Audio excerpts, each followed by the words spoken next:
Hello students, welcome to Tiwari academy. तो अब हम प्रश्नावली 2.1 आरंभ करते हैं। चलिए सबसे पहले प्रश्न पर अब हम बढ़ते हैं। इस प्रश्न में आपको बोला गया है कि निम्नलिखित व्यंजकों में कौन कौन एक चर में बहुपद हैं और कौन कौन नहीं हैं। कारण के साथ अपने उत्तर दीजिए। आप देखिए, आपको यहाँ पर 5 भाग दिए हुए हैं और आपको बोला गया है कि आपको बताने हैं कि एक एक चर में बहुपद कौन कौन से हैं और कौन कौन नहीं है। तो देखिए, पहला भाग है आपके पास 4x² माइनस 3x प्लस 7। अब यहां से आप पहले तो ये ध्यान रखें कि आपको एक चर बोला गया है, अर्थात एक चर का मतलब ये है कि आपके पास या तो केवल x आना चाहिए या केवल y आना चाहिए या केवल t आना चाहिए। मतलब जो ये चर हैं केवल एक ही होना चाहिए, मतलब एक ही तरीके का चर होना चाहिए। और दूसरा, बहुपद बोला गया है, मतलब साथ में बहुपद भी होना चाहिए। तो देखिए, बहुपद के लिए आपने पढ़ा था कि बहुपद जो भी होगा वो इस तरीके का होगा कि ए एन एक्स की घात N plus A N minus one x की घात एन माइनस वन प्लस और ऐसे तरीके से ए जीरो एक्स की घात जीरो। और ध्यान रखना है कि ये जो आपके पास घात हैं n n minus one n minus दो, इस तरीके से जो भी घात चल रही होंगी आपके पास एक्स की, वो सभी आपके पास पूर्ण संख्याएं होनी चाहिए। तो अभी आप बहुपद भी समझ गए कि क्या होता है, और एक चर का मतलब केवल एक ही चर होना चाहिए। मतलब x है तो केवल पूरे बहुपद में केवल x ही होना चाहिए। तो अभी आप ये देखो कि आपके पास घातें देखिए x की हमेशा पूर्णांक में आ रही है, और यहां पर आप देखिए केवल x ही दिखाई दे रहा है, अर्थात एक चर में ये बहुपद भी आपको दिखाई दे गया। तो इस तरीके से आपका यहां पर ये सही हो जाएगा, अर्थात एक चर x में यह भाग बहुपद हो जाएगा। अब दूसरे भाग पर आते हैं। तो दूसरे भाग में आप आओ, आपको y² प्लस अंडर रूट 2 दिया हुआ है। तो देखिए, आपको y² प्लस अंडर रूट 2 दिया है, तो आप देखो y के अलावा क्या कोई और चर यहां पर दिखाई दे रहा है इस वाले भाग में। तो आप पाएंगे कि y के अलावा कोई और पद तो नहीं आपको मिल रहा है। और दूसरा, आप देखो जो भी y है, जहां जहां y आ रहा है उसकी घात आपके पास हमेशा पूर्णांक में ही आ रही है, अर्थात ये वाला भाग भी आपके पास एक चर में बहुपद हो जाएगा और वो चर आपके पास y हो जाएगा। अब हम तीसरे भाग पर आते हैं। तो देखिए, तीसरे भाग में आपको बोला गया है 3 under root t plus t under root 2। तो मैं इसको लिख देता हूं।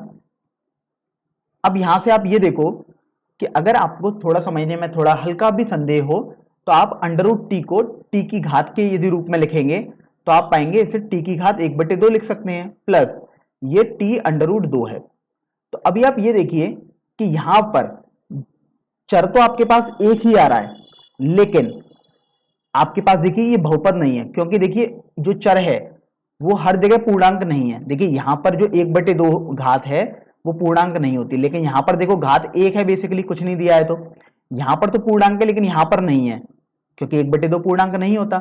इसका मतलब ये बहुपद नहीं होगा। हाँ, लेकिन इसमें एक चर आ रहा था, लेकिन आपसे तो बोला गया था कि एक चर में बहुपद, आपको तो दोनों चीजें देखनी थी।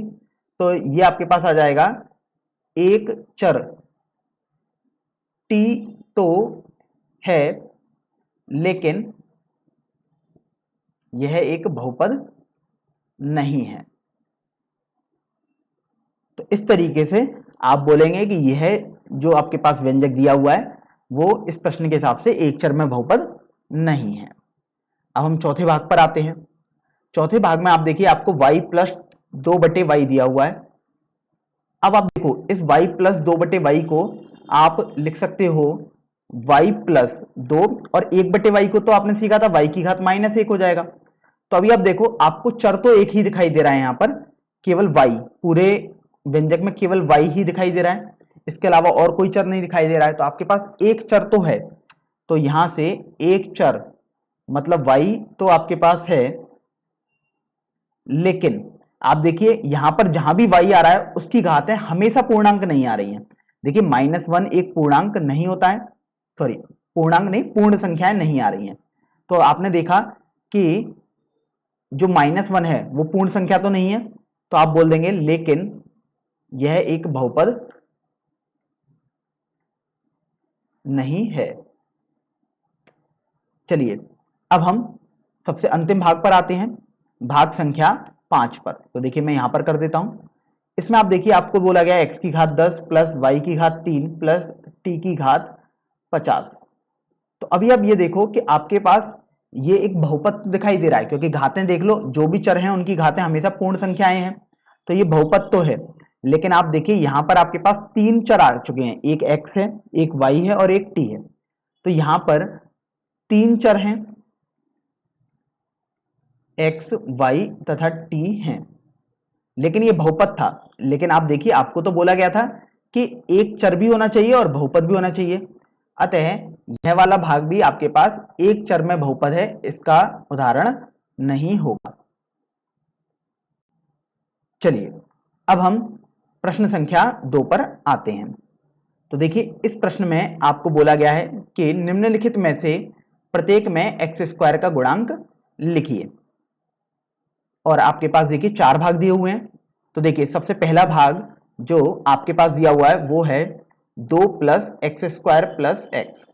तो देखिए गुणांक का मतलब होता है, जैसे एक्स स्क्वायर का गुणांक बोला गया है, मतलब एक्स स्क्वायर के साथ में जो भी आपके पास अचर राशि होगी वो आंसर हो जाएगा।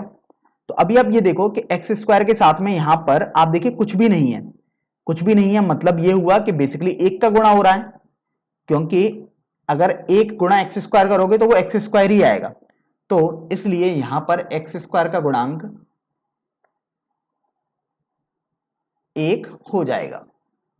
चलिए अब हम दूसरे भाग पर आते हैं। दूसरे भाग में आपको बोला गया है 2 माइनस एक्स स्क्वायर बटे एक्स का 3।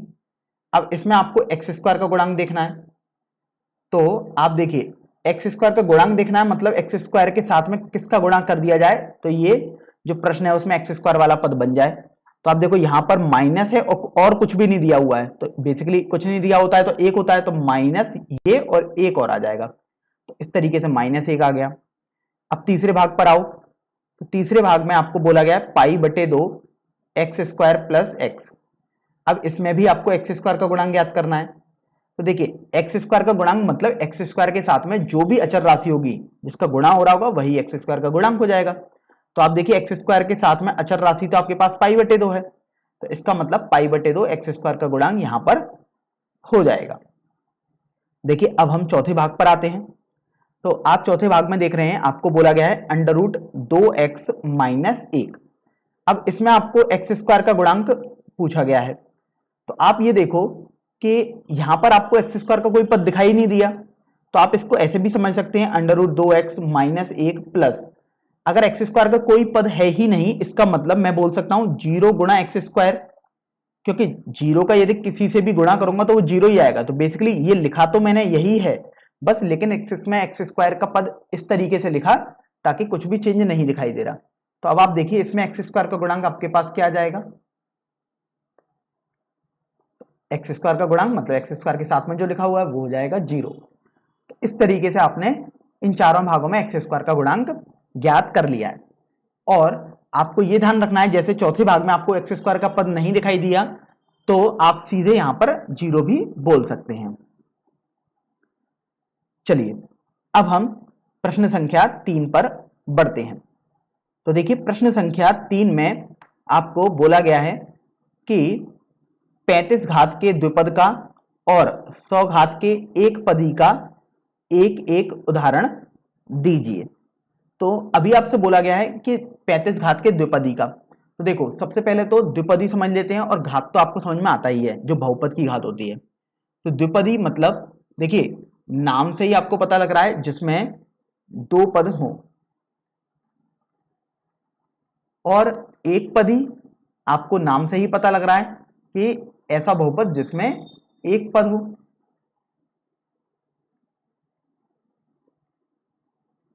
तो ये तो आपको समझ में आ गया है कि द्विपदी का मतलब है 2 पद हो और एक पदी का मतलब है एक पद हो। अब देखिए 35 घात का बोला गया है, इसका मतलब सबसे बड़ी घात 35 होनी चाहिए। तो देखिए सबसे पहले हम 35 घात के द्विपद का एक उदाहरण लिख देते हैं यहां पर।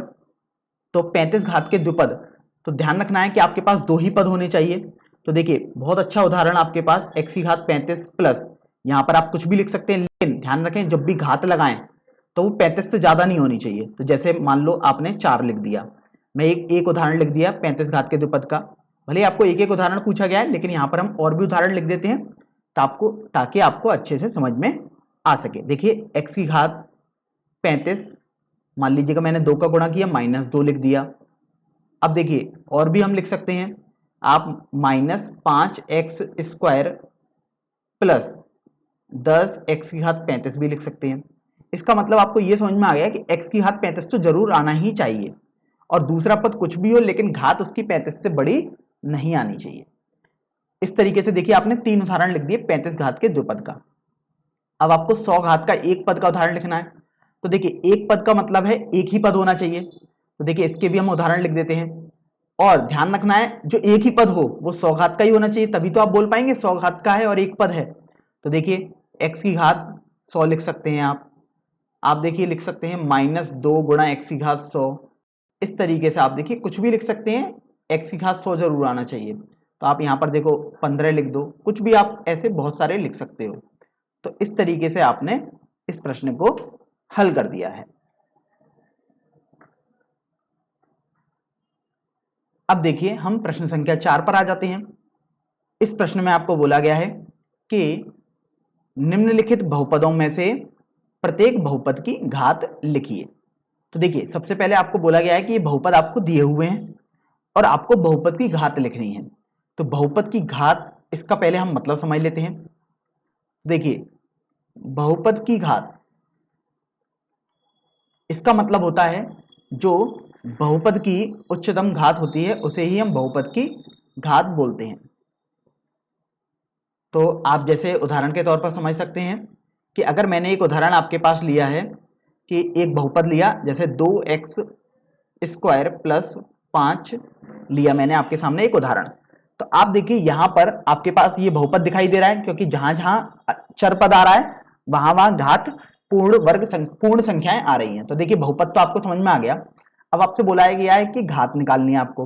अब देखिए ये 5 लिखा हुआ है, मतलब यहाँ पर कोई भी चर तो है नहीं, तो आप उसे x की घात 0 करके लिख सकते हैं, क्योंकि x की घात 0 1 होता है। तो बेसिकली रहा तो ये सेम ही जो दिया हुआ है, बस आपको x की घात भी पता लग गई। अब यहां से आप देखो सबसे उच्चतम घात, यहां पर आपको x की घात 2 मिल रही है और यहां पर x की घात 0 मिल रही है, अर्थात इस बहुपद की सबसे उच्चतम घात तो 2 मिल रही है। तो आप बोलेंगे इस बहुपद की घात 2 हो जाएगी। तो इस तरीके से आप बहुपद की घात को बताते हैं। तो अब ये जैसे आपने उदाहरण के तौर पर समझ लिया, अभी आपको इनको प्रश्न के तौर पर हल करना है। तो देखिए पहले प्रश्न में आपको बोला गया है 5x की घात 3 प्लस 4x² प्लस 7x। तो अभी आप देखो अगर आपको बहुपद की घात बताना है तो आप देखेंगे सबसे बड़ी घात कौन सी है इसमें। तो देखो यहां पर 3 है x की घात, यहां पर 2 है और यहां पर कुछ भी नहीं लिखा, मतलब 1 है। अगर x लिखा है इसका मतलब x की घात 1 लिखा हुआ है। तो आप देख रहे हो यहां पर जो बहुपद की उच्चतम घात है वो तो 3 दिखाई दे रही है, और जो उच्चतम घात होती है उसे ही हम बहुपद की घात बोलते हैं। तो इस तरीके से यहां पर बहुपद की घात 3 हो जाएगी। अब देखिए पहला भाग तो हल हो गया, अब हम दूसरे भाग पर बढ़ लेते हैं। तो आप देखिए दूसरे भाग में आपको जो बहुपद दिया है वो है 4 - y²। तो अभी आप ये देखिए कि 4 - y² है। अब यहां पर आप देखो 4 दिया हुआ है, यहां पर y तो कुछ है ही नहीं, तो आप y की घात 0 लिख सकते हैं, क्योंकि कुछ भी नहीं है, मतलब 1 लिखा हुआ है, और 1 को तो आप y की घात 0 करके लिख देंगे। तो आप देखो यहां पर y की घात हर जगह पूर्ण संख्याएं आ रही हैं, इसका मतलब बहुपद तो है। अब आपको देखना है सबसे उच्चतम घात देखनी है। तो देखो ये 2 आ रही है y की घात और यहां पर 0 आ रही है, तो आपको मालूम पड़ा कि यहां पर जो उच्चतम घात है वो तो 2 हो जाएगी, अर्थात बहुपद की घात भी आपके पास 2 हो जाएगी। तो देखिए ये आपका दूसरा भाग हो गया। अब हम तीसरे भाग पर बढ़ते हैं। तो तीसरे भाग में आप देखो आपको 5t - √7 दिया हुआ है।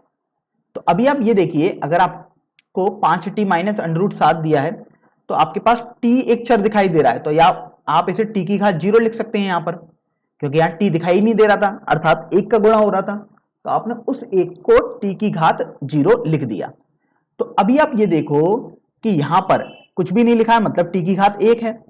तो बेसिकली यहां पर जो सबसे उच्चतम घात आ रही है वो तो 1 आ रही है, ये वाली। तो इस तरीके से उच्चतम घात चूंकि 1 आई है, अर्थात इस बहुपद की घात भी आपके पास 1 आ जाएगी। तो देखिए आपने 3 भाग तो हल कर दिए। अब हम चौथे भाग पर बढ़ते हैं। चौथे भाग में आपको बोला गया है 3। तो अभी आप 3 को कुछ ऐसे सोच सकते हैं, देखिए यहां पर कोई भी आपके पास चर तो दिया नहीं है, तो आप कोई भी एक अपनी तरफ से चर मान लें, और चूंकि चर नहीं दिया है इसका मतलब आप 3 गुणा 1 करके भी इसको समझ सकते हैं। तो ये 3 गुणा x की घात 0 आप लिख दीजिएगा। तो आपने देखा ये 3 लिखा हुआ है, यहां पर भी ये 3 ही लिखा है, बस लिखने का तरीका हमने कुछ ऐसे लिखा है ताकि आपको समझ में आ जाए। तो देखिए यहां पर देखो चर की अधिकतम घात केवल 0 दिखाई दे रही है, क्योंकि कुछ और पद है ही नहीं, तो यही वाली घात अधिकतम घात हो जाएगी। इसलिए इस भाग में आपके पास जो बहुपद की घात हो जाएगी वो 0 हो जाएगी। तो इस तरीके से आपने प्रश्न संख्या 4 हल कर दिया है। चलिए अब हम प्रश्न संख्या 5 पर बढ़ते हैं। तो देखिए प्रश्न संख्या 5 में आपको बोला गया है कि बताइए कि निम्नलिखित बहुपदों में से कौन कौन बहुपद रैखिक हैं, कौन कौन द्विघाती हैं और कौन कौन त्रिघाती हैं। तो देखिए सबसे पहले तो हम मतलब समझ लेते हैं। तो देखो अगर आपके पास बहुपद की घात 1 आ जाएगी तो आप बोलेंगे कि रैखिक बहुपद आपके पास आ गया। इसी तरीके से अगर आपके पास बहुपद की घात 2 आ जाएगी तो आप बोलेंगे कि आपके पास द्विघात बहुपद दिया हुआ है। और इसी तरीके से यदि आपके पास बहुपद की घात 3 हो जाएगी तो आप बोलेंगे कि आपको त्रिघात अर्थात 3 घात का बहुपद दिया हुआ है। तो देखिए इसका मतलब ये हुआ कि रैखिक बहुपद या एक घात का बहुपद बात एक ही होती है। तो जैसे मैं उदाहरण के तौर पर आपको यहां पर समझा देता हूं, फिर हम इस प्रश्न को हल करते हैं। तो देखिए जैसे रैखिक बहुपद का एक उदाहरण हो जाएगा, घात 1 होनी चाहिए, मतलब x की घात 1 होनी ही चाहिए। तो देखिए x की घात 1 ये एक रैखिक बहुपद का उदाहरण है। अगर आप x प्लस 2 लिखते हैं तो देखिए ये भी रैखिक बहुपद का उदाहरण है, क्योंकि घात तो एक ही है इस बहुपद की। तो इस तरीके से आपने रैखिक बहुपद के उदाहरण लिख दिए कुछ। अब देखिए द्विघात बहुपद के हम उदाहरण लिख देते हैं, मतलब घात 2 होनी चाहिए। तो देखो एक्स स्क्वायर लिख दिया, आप एक्स स्क्वायर प्लस 4 भी लिख सकते हैं, एक्स स्क्वायर प्लस 5x भी लिख सकते हैं, x square plus 4x plus 2 भी आप लिख सकते हैं, क्योंकि ये आपके पास रैखिक बहुपद के उदाहरण ही है। तो मैं यहां पर लिख देता हूं प्लस 2। इसी तरीके से 3 घात का बहुपद का उदाहरण लिखना है, अर्थात घात 3 होनी चाहिए, सबसे ऊंची घात, पद चाहे कितने भी हों। तो देखिए x की घात 3 हो गया, 15x की घात 3 आ गया, देखिए -2x की घात 3 प्लस x आ गया। इस तरीके से बहुत सारे पद यहाँ पर भी आपके पास आ सकते हैं जो बहुपद हों और 3 घात के हों। तो यहाँ से आप ये तो समझ गए कि रैखिक बहुपद क्या होते हैं, द्विघात बहुपद क्या होते हैं और त्रिघात बहुपद क्या होते हैं। अब हम इस प्रश्न पर आते हैं एक एक करके। तो देखिए पहले भाग में आपको बोला गया है एक्स स्क्वायर प्लस एक्स। तो अभी आप ये देखो यहां पर आपके पास सबसे बड़ी घात तो 2 आ रही है x की, देखिए क्योंकि यहां 2 है और यहां 1 है तो बड़ी घात तो 2 आई। इसका मतलब ये आपके पास 2 घात का बहुपद हो गया, या जिसे आप बोल सकते हैं ये द्विघात बहुपद हो जाएगा, या बोल सकते हैं द्विघाती हो जाएगा, द्विघात बहुपद या द्विघाती। अब देखो इसी तरीके से दूसरे भाग पर आ जाओ। तो यहां पर आप देखो आपको बोला गया है x माइनस एक्स की घात 3।